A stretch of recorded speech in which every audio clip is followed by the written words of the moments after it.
All right, Alexander, let's talk about the first few days of Trump as president of the United States. And obviously, we'll focus on the conflict in Ukraine because Trump is very focused on the conflict in Ukraine. So he said a lot of stuff during many events, speeches, statements, whether it's the signing of executive orders, whether it was his speech the other day at the WEF or a recent interview that he gave on Fox News to Hannity. He is talking a lot about Project Ukraine. Of course, reporters are asking him a lot about Project Ukraine because I believe the media has been told to ask him a lot about Project Ukraine because the more they ask about Project Ukraine, the more he gets sucked into Project Ukraine. And he is getting sucked into Project Ukraine. At least that's the way it looks on the surface. It does seem that Trump is more than willing to take ownership of the conflict in Ukraine. At least these are my thoughts. He is absolutely willingly taking ownership of the conflict in Ukraine. And he's saying many interesting things. Some people may call what he's saying an ultimatum to Russia, a warning, threats, very mafia-like warnings in a way, take it or leave it or else. With sprinkles of goodwill, of love for the Russian people, as Trump puts it. I love the Russian people, but I'm going to destroy your economy if you don't agree to my terms. That's how I've been reading his messages. Anyway, what are your thoughts on this? We haven't talked about this, by the way, so I'm very interested to hear your thoughts on everything that Trump is saying. Well, the first place to start, I think, is his inaugural address, where he didn't mention Ukraine at all. He didn't mention Ukraine. He didn't talk about Russia at all. So I don't think that he came to the presidency determined to take ownership of Project Ukraine. But I think exactly as has happened, exactly as you said, what has happened is that he has been bombarded with questions. People are constantly asking him, what is he going to do about Ukraine? And I think he's falling into all the traps that people are laying for him.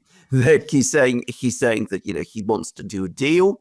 He's communicating to the Russians the fact that he wants to do a deal.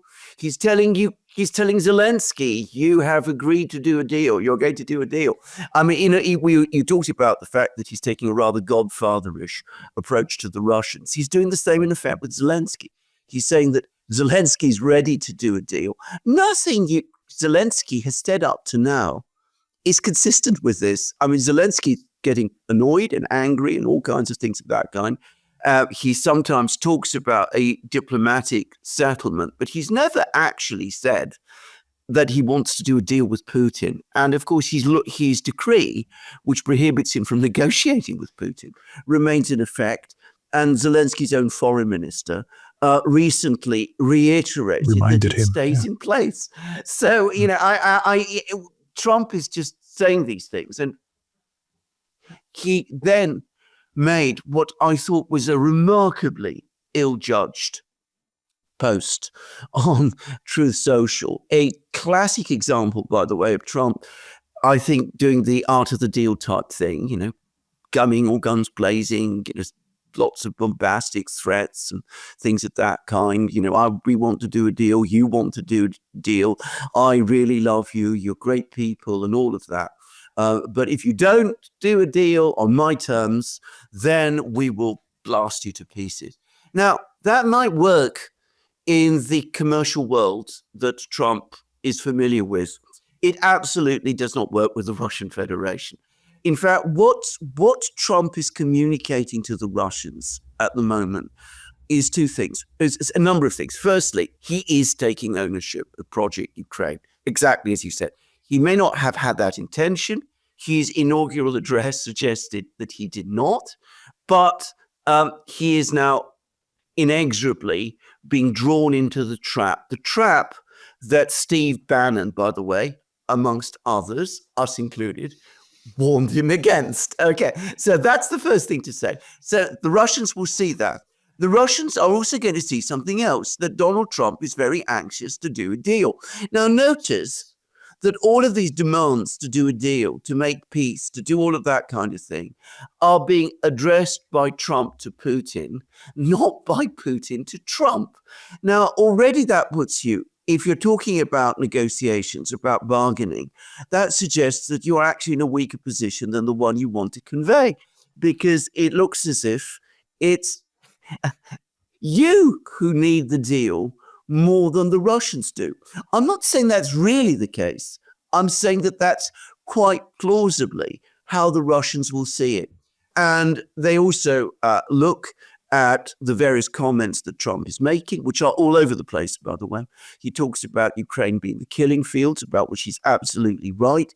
He says that the Russians have lost 1 million men killed in the war, which is nonsense. He says that the Russians lost 60 million killed in the Second World War, which is also nonsense. He said something about the Second World War, which the Russians have actually taken offense to. I mean, I don't think this is Trump's intention, but they pushed back on it because he said that the Russians lost these 60 million people to help the United States win the war. The Russians did not fight the war, the Second World War, in order to help the United States. They fought the Second World War because their country was attacked, and they fought heroically, as they believe, to defeat fascism. And in that, they were successful. I mean, this is an extraordinarily offensive comment to make. And the Kremlin, Peskov, Putin's spokesman, has already pushed back on it. So I think what the Russians are concluding from all of this is that Trump is indeed gradually drifting into ownership of Project Ukraine. He is desperate to meet Putin, but he has no plan. He has no real coherent plan about what to do. He threatens oil sanctions, or at least some kind of sanctions. He talks about taxes, tariffs, sanctions, all very vague. If he's talking about tariffs towards the United States, the only trade that there is left now between the United States and Russia, as I understand it, is uranium. And that creates problems if that is stopped or restricted in some way. If he's talking about sanctions, secondary sanctions to affect the Russian oil trade generally, then that's risks igniting further rises in oil prices. That goes completely against the other thing that Trump is saying he wants, which he made very clear in his speech in his Davos speech, which is that he wants to reduce oil prices. He then talks about MBS flooding the world with cheap oil. He doesn't seem to ask himself the question, what's in it for MBS if that happens? MBS is running a massive investment program in Saudi Arabia, very costly investment program in Saudi Arabia. The Saudi budget is not strong. MBS needs a high oil price at the moment, not a low one. So the Russians are looking at all of this, and they're saying that this man really hasn't worked it out yet. And we can play him long and see where it goes, because he clearly wants a deal. And in the meantime, we've got every reason to continue with the war. I've got a lot of questions here. MBS is he's in need of the money, you said, because he has undertaken a very big investment project. Why would Trump then say at the WEF that Saudi Arabia has committed $600 billion to the United States and he's pushing for $1 trillion? He said that Saudi Arabia should round it up to $1 trillion, as if we're talking about $100 or I mean, round up $600 billion to $1 trillion. That's a lot of money. Where's this disconnect? Or is there a disconnect? There is no disconnect. It's the classic payoff that the Saudis make when a new president or any government that they have dealings with comes in. They buy, as they see it, goodwill by investing in the United States. They did that all the way back in the early 70s after the Arab oil embargo and the quadrupling of oil prices.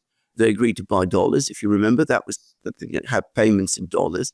They also agreed at that time to invest in American securities.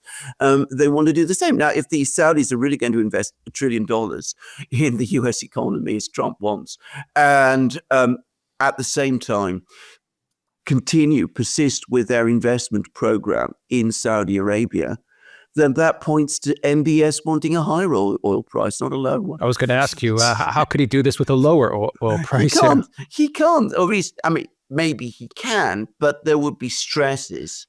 And Saudi society in the past, when there have been stresses caused by a low oil price, has shown tensions, internal tensions. And I mean, none of us knows exactly how stable MBS's position is. He's only the crown prince, remember. He's not yet the king. And when his father dies, he will want to become king, but the other Saudi princes might have their own ideas. So I would have thought at the moment, MBS, more likely than not, would prefer higher oil prices than lower ones. Why would MBS want to flood the world with cheap oil to help Zelensky and Donald Trump? It doesn't make obvious sense to me. So these are the sort of things that, as I said, Trump is saying, which he needs to take a step back and think a little bit more carefully, and maybe make a decision to answer fewer questions. He had a very good policy before the inauguration of saying as little about Ukraine as possible, and it worked for him. I think he's now saying altogether too much, and it's not working for him. It's leading him into problems. And as I said, the Russians, if you look at the Russians, what they're saying, they're not dismayed or frightened or alarmed by what Donald Trump is saying. What they're saying to each other is this man wants a deal, but he doesn't have a clue. That is their view. No, he's saying crazy stuff, Trump. Yeah. On Hannity, he actually claimed that Russia stole the hypersonic designs from Obama. And they stole these designs. They created hypersonic missiles, but Trump told Hannity, don't worry, we're going to be creating a super hypersonic missile. I mean, he is saying stuff which is just way out there. Yes. Way out there. Anyway, I mean, I suspect a lot of this is the exhilaration of being back in the White House. Yeah, but still, but it's dangerous. It's in this kind of superpower diplomacy, especially when there's a war underway, it doesn't work. It signals all the wrong things. It's better to say as little as possible, to get his team to arrange this meeting with Putin and then to move on. Well, the media is completely sucking him in to Project Ukraine. Absolutely. Exactly. I don't even think he realizes it. Maybe he does realize it. I don't know. Yeah. Maybe, like you said, he's just exhilarated, just talking to the media as president once again. I have no idea, but the stuff he said about the hypersonic missiles and super hypersonic missiles was just way out there. But let's get back to some of the statements that he's making about wrecking the Russian economy, because that's what we're talking about.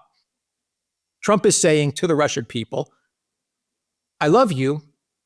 I love the Russian people, he's saying. I love the Russian people, but I'm going to destroy you unless you agree to my terms. That is what he is saying. That's it. I love you, but I'm going to destroy your economy. So he comes to the WEF, which I thought appearing at the WEF was a huge mistake. Absolutely. But he did it. Yeah. He went to the WEF, and some people are saying he went there so he could read them the Riot Act and tell them globalism is over. I don't know. Maybe that was the point of his virtual speech at the WEF. Well, he didn't need to go there in order to do that. I was going to say that was a major mistake, in my opinion, and one which will not have gone down well with some of his supporters. I was going to say the same thing. Maybe 15 years ago, you could have appeared at the WEF. Now, if you're a world leader, appearing at the WEF, in my opinion, is absolutely toxic. But he did it. And during his statement, he said that he is going to tell Saudi Arabia, lower the oil price, because that's how he's going to bring Russia to its knees and end the conflict in Ukraine. He also said he's going to get China's help to do it as well. How easy is it to lower the oil price? Biden tried it. Didn't succeed. Does Saudi Arabia go along with this? What does it mean for Saudi Arabia's relations with Russia, which are very good? What does this mean for other OPEC countries if Saudi Arabia goes along with this? What does this mean for U.S. producers, who I believe they need, I think, $53 about there to break even, if that. Yeah. So things are not going to be good for U.S. producers if this happens. And what does it mean for Russia? Could Russia, let's go down this rabbit hole.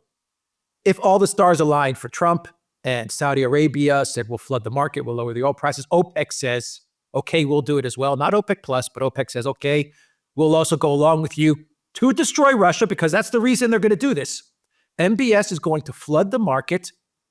He's going to lower oil prices in order to destroy the Russian economy, in order, according to Trump, to get Russia to agree to his terms to end the conflict in Ukraine. Yes. This is the line of thinking.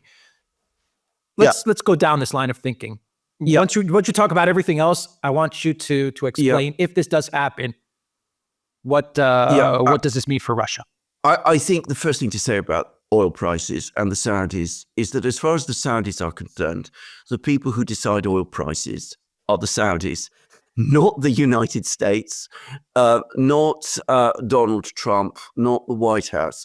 Now, this has been a problem which I think a lot of people have never quite understood. There is a mythology. It's a very, very strong myth that in the 1980s, the Saudis flooded the world with oil in order to bring down the Soviet Union, and that this caused the Soviet economy to collapse, and that this was somehow arranged by the Americans and the Saudis together. And that, Reagan and the King Khalid, I think it was at the time, agreed this together. And of course, one of the people who's promoted that particular myth is none other than Mikhail Gorbachev, who wanted to give some make excuses for his own catastrophic failure as a Soviet leader in the 1980s. There is absolutely no truth to that claim at all. Firstly, it is absolutely correct that oil prices collapsed in the 1980s. But the reason they collapsed was because there was a massive oversupply, which had been building up over a long time, because oil prices had gone very, very high in the late 1970s and early 1980s. And the result was that the oil price had gone too high, and as often happens with oil markets, it overcorrected. So that was what really happened in the 1980s. I mean, I could discuss this for hours. I'm going to do all the details, but there's no point in discussing it. And as for the Soviet economy, it really isn't true. I mean, it was already experiencing problems before, and those problems were exacerbated massively by Gorbachev's own reforms and the reactions to them within the Soviet Union itself. The Soviet Union had functioned very well in the 50s and 60s, with early 70s, with low oil prices. The idea that they couldn't have managed low oil prices in the 1980s if their own economy had been in a good wet shape is absurd. And in fact, the collapse of the oil price had no real bearing on what happened in the 80s. And nobody was saying so at the time, as I very well remember. I mean, this is an invented story that was basically cobbled together a short time later. So you're basically saying, yes, this is interesting. You're basically saying that this idea of using Saudi Arabia to weaken the Russian economy, to crash the Russian economy, is a throwback. It's a throwback to Saudi Arabia lowering the oil price back in the days of the Soviet Union, which some people wrongly have told Trump this is what brought down the Soviet Union, very much like Afghanistan brought down the Soviet Union. This is where Trump may be getting this information from, this idea. I suspect he is. I mean, it simply isn't right. I mean, just to make that absolutely clear, it simply isn't correct. Now, to reiterate again, when the Saudis did decide to increase oil production in the 80s, the reason they were doing that, by the way, was because in the previous period of high oil prices, they were losing market share because other OPEC producers were capitalizing on the oil prices and Saudi restraint in production to take market share from the Saudis. I mean, that was basically the story. The Saudis decide the price of oil as it suits them. That has been their consistent policy. When the G7 came up with the oil price cap on the Russians a short time ago, you remember the $60 cap, $60 a barrel cap?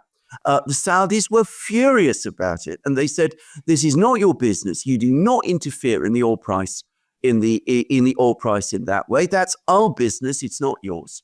So Trump pushing on this, he will encounter from the Saudis, always expressed as the Saudis do in the most polite terms. So, the thing, we're not, well, they won't do it. And you're absolutely right. The Saudis have excellent relations with the Russians. They're developing relations with the Russians. They need to have the Russians on side further because the Russians have just signed this partnership agreement with Iran, which undoubtedly they have also to some extent discussed with the Saudis. So the Saudis need the Russians to maintain control of over what the Iranians are going to do. MBS and Putin get on extremely well. There's absolutely no reason why MBS would do this. It's absurd to think that he would. I mean, it's a ludicrous idea.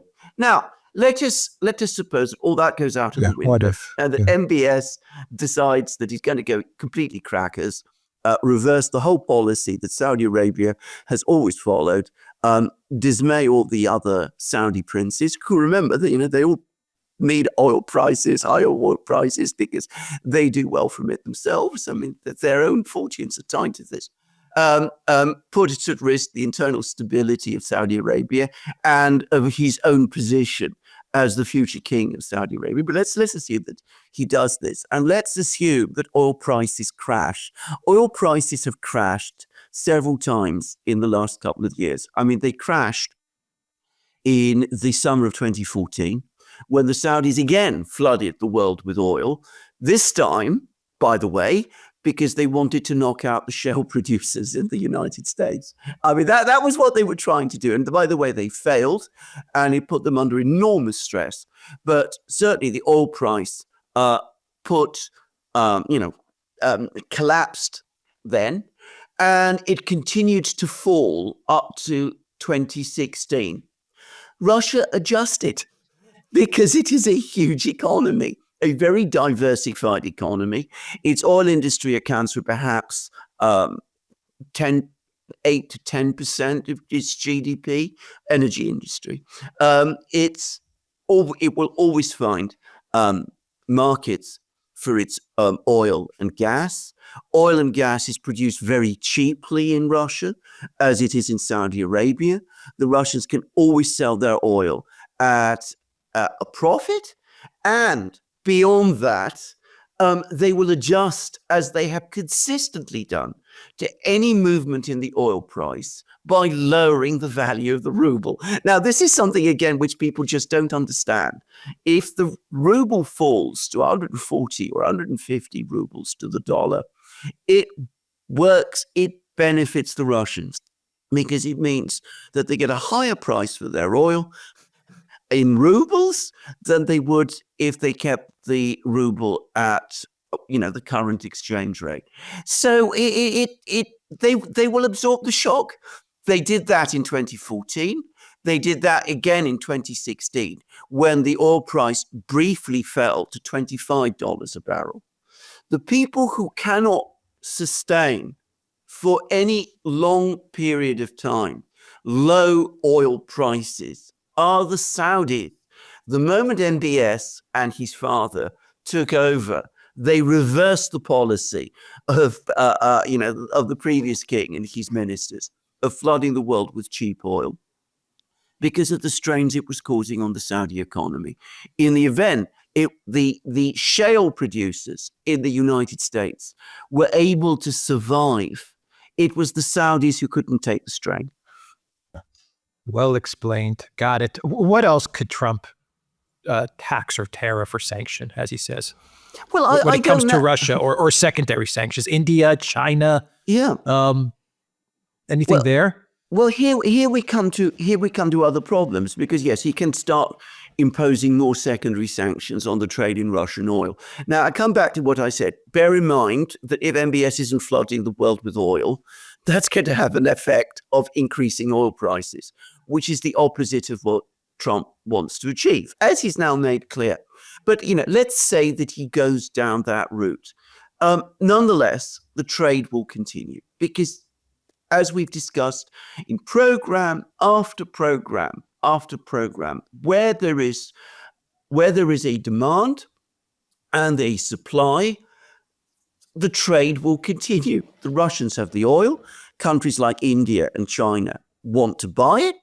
The Chinese have just sorted out, apparently with the Russians, the route for the Power of Siberia 2 gas pipeline. This was discussed by Putin and Xi Jinping just a few days ago in a long virtual summit meeting that the two men had with each other. That was basically what that was all about, as I understand. Putin is also going to India fairly soon. The Indians are already looking for ways to circumvent Biden's latest sanctions by, the ones against the shadow fleet and all of that. They're indicating that they're going to accept insurance from a wider pool of Russian insurers than before to make sure that the ships continue to transfer the oil to India. So it's not going to, again, it's not going to work.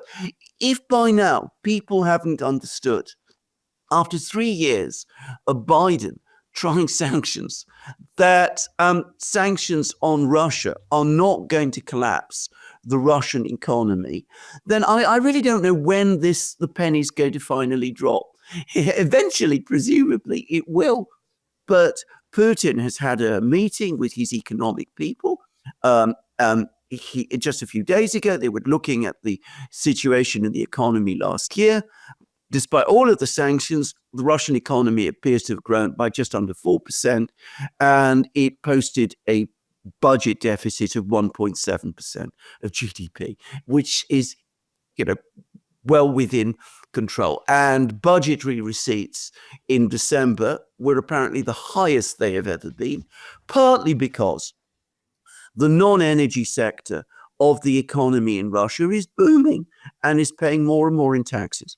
Well, the argument for what you said about Biden has tried for 3 years to get sanctions on Russia, and it hasn't succeeded to implement his sanctions policy, and it hasn't succeeded. The argument that someone will tell you is that, well, this is Trump, not Biden, and Trump has his ways. All right, so that's the argument that you'll get as far as getting the sanctions to succeed on Russia. I mean, would and just going off of that statement, would it be possible for Trump to get China to turn on Russia? Well, Biden has, I'm sorry to say this, but Biden has tried. Biden tried continuously.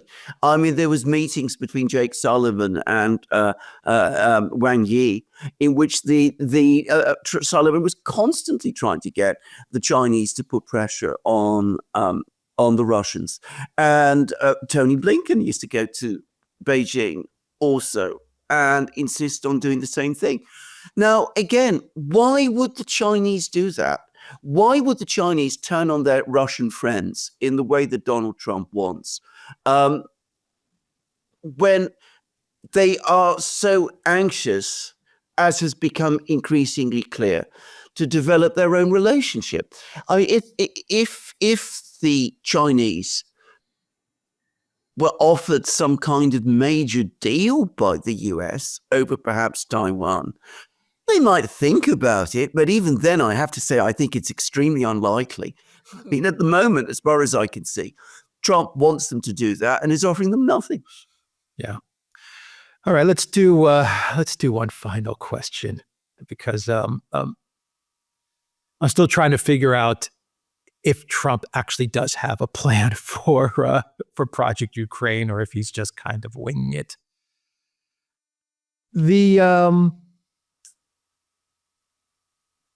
The narrative that Trump is presenting, the 1 million Russian soldiers that have been killed, he says more than Ukraine. He presents that narrative. He talks about the Russian economy as being a failure. He talks about how Putin is in a mess, that Putin is really messing up and he's going to do him a favor. Where do you think Trump is getting this information from? Do you think he believes this? Or do you think that he's playing some sort of 5D, 10D chess? I don't know. He's this is once again some type of distraction or feint or fake out while he's working on some sort of a realistic, say, deal with Russia. I will say that there are some reporters, I believe Seymour Hersh, though I'm not 100% sure on this, but I believe I read that Seymour Hersh, according to his sources, and once again, I want to say I'm not 100% sure on this information, but according to Seymour Hersh's sources, the Trump administration is close to a deal with the Russians on Ukraine. Something along those lines. Anyway, my question is, do you think that what Trump is saying in public is a type of a fake out, while behind the scenes he is working with Putin and Russia to get to a deal? And do you think that Putin will fold to Trump's demands, even though Putin has explained in detail many times what Russia's terms are? Do you think that he will fold on Putin's demands? I mean, I haven't on seen Trump's demands. Sorry. Yeah, I mean, I haven't seen anything from Seymour Hersh about this myself, and I would be very cautious. I mean, I would say, for example, just about a year ago, Seymour Hersh was spreading a story that there were secret consultations, discussions between the Ukrainian military chief, General Zaluzhny, and the Russian military chief, General Gerasimov, to agree a ceasefire. And I was absolutely sure that was wrong, and it was wrong. I've been looking at the Russians, what the Russians are saying, and they all say consistently one thing, that so far they had no real contact from the Trump people at all. There's been no communication, substantive communication from them up to now, and that they are completely unclear as to what the administration is really thinking. So that's what the Russians themselves are saying. Now, of course, it could be that they're saying all of this to spin us all a story and to make us think that nothing is happening when a lot beneath the surface actually is. But I'm inclined to think that this is so, because I don't see how all of this language, all this bluster that we've been getting from Trump actually would facilitate negotiations if they were actually underway. Posting a thing like the comment that he posted on Truth Social, I mean, it's the kind of thing that could even wreck negotiations if they were underway rather than move them forward. So I think the Russians probably are telling the truth, that there are no real contacts with Trump or his people, and that there are no actual negotiations ongoing at the moment. Now, where does Trump get all then? Yeah. Well, where does Trump get all of this? He gets it from the media. I mean, it's as simple as that. This is where he gets a lot of his ideas, like most politicians do. He's not been president of the United States for 4 years. He's been out of the loop. As far as I understand it, Biden made sure that he did not get information, access to intelligence, as former presidents sometimes do. And the result is, I think, that Trump has just been getting a lot of these stories from the media. The media constantly goes on about how bad the Russian economy is, the enormous losses that Russia is suffering on the battlefield. Trump, as he often does, rounds them up and comes up with absurd figures. And he hasn't yet, I think, gained a real understanding of the actual realities. So a lot will now depend on whether Radcliffe, who is now confirmed as CIA director, and Tulsi Gabbard, who is not yet confirmed as Director of National Intelligence, but assuming she is, well, they will have to now try and make Trump understand that a lot of these stories are not actually based on any real substance. And perhaps if Trump and his people do finally meet with Putin and do in fact start communicating with the Russians properly, then they will gradually start to amend their views and get a better perspective of what the real situation is. I'm going to give an example, by the way. I mean, why perhaps we shouldn't be unduly pessimistic because of all of this activity. In his first term, Trump said all sorts of incredible things about Kim Jong-un. He made all kinds of threats. He called him the Rocket Man. He moved missile submarines close to North Korea's coast. And many people, including China, by the way, that were really concerned that he was about to attack North Korea. I mean, it all looked incredibly tense. And then suddenly, the whole line shifted, and Trump met with Kim Jong-un. And for a short time, until John Bolton wrecked it, there was an actual dialogue between the United States and North Korea underway. So it may be that we're going to see something like the same happen this time. That Trump will come in, has come in, all guns blazing, talking far too much, saying far too many things, letting the media run rings around him, which is what they've been doing. And then things will steady over the next couple of weeks as he moves towards his meeting with Putin. And as happened with Kim Jong-un, we'll finally have a meeting, and the mood and the direction could change. So, don't discount that. That is possible. We're dealing with such an unconventional politician in Donald Trump that it's not always easy to guess where things are going to go. But bear in mind, the one thing that he has made repeatedly clear is that he does want the war to end and that he does want a deal. Now, as I said, I'm not sure that he was wise to communicate it to the Russians in quite the way that he's been doing over the last couple of days. But the fact that he wants a deal may mean that eventually a deal will be made. Maybe. Maybe. I have my doubts that he's been told what Russia's terms are. I really have my doubts. I think he has zero understanding of what Russia's terms are, if Russia is serious about those terms. Yeah, well, I've no reason to think. I've no reason to think they're not. True. I mean, but every Russian official, from Putin down, has insisted that they are.